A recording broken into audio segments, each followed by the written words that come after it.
Politics பேசுறான் politics. Hello ladies and gentlemen, ஈரோட்ல இடைத்தேர்தல் நடக்குதுன்னு சொல்றாங்க. என்ன நடக்குது தெரியுமா மேன்? தேர்தல்னாலே திருவிழா தானே தோற, இதுல இடைத்தேர்தல் கேட்கவா வேணும்? அப்படிதான் எல்லாரும் நினைச்சாங்க. ஆனா ஈரோட்ல அண்ணாமலை களமிறங்க போறாருன்னு எல்லாரும் நினைச்சாங்க. அதான் திமுகவே நேரடியா களத்துல வந்துட்டாங்களே தோற.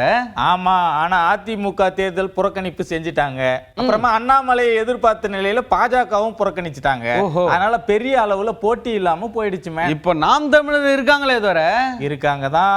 சீமான் தன்னோட வேட்பாளரை ஆதரிச்சு ஈரோட்டுக்கு போனதுக்கு அப்புறம் வேணா நாம் தமிழர் பரப்புரை சூடு பிடிக்க வாய்ப்பு இருக்கு. ஆனா இப்போ ரொம்ப டல்லா தான் போகுது மேன். திமுக அமைச்சர்கள் எல்லாம் படையெடுத்திருப்பாங்களே தோற. இடைத்தேர்தல்னு சொன்னாலே எல்லா கட்சி மாவட்ட செயலாளர்களும் தொகுதியில முகாம் போடுவாங்க. பூத் கமிட்டி பிரிச்சு பெரிய தலைவர்கள் கூட தொகுதியிலே தங்குவாங்க. அதானே ஒரிஜினல் தேர்தல் திருவிழா மாதிரி இருக்குமே தோற. ஆமா சரிதான். ஆனா இந்த முறை காங்கிரஸ் தலைவர்கள் ஊருக்குள்ள இறங்காம மேடை போட்டு பேசிட்டு போறாங்க. கூட்டணி கட்சி தலைவர்கள் கூட்டம் நடக்கல, அமைச்சர்கள் என்ட்ரியும் இல்லையா. அப்ப அமைச்சர்கள் ஓட்டு கேட்டு வரமாட்டாங்களா தோற? வரலாம். இப்போதைக்கு அமைச்சர் முத்துசாமி மட்டும் முழு பொறுப்பு எடுத்து தேர்தல் வேலை செய்கிறார். அப்படியே ஊராட்சி அளவுல அமைச்சர்கள், எம்பிக்கள், எம்எல்ஏக்கள் பொறுப்பு எடுத்து தேர்தல் வேலை செய்வாங்களே, அது இப்போ இல்ல. பல கட்சிகள் போட்டி போட்டா தானே தோற விறுவிறுப்பா இருக்கும். சரிதான். விறுவிறுப்பு இல்லாத தேர்தலா இருக்கிறதால வாக்காளர்கள் மத்தியில பெரிய எதிர்பார்ப்பு எதுவும் இல்லாம இருக்குதான்.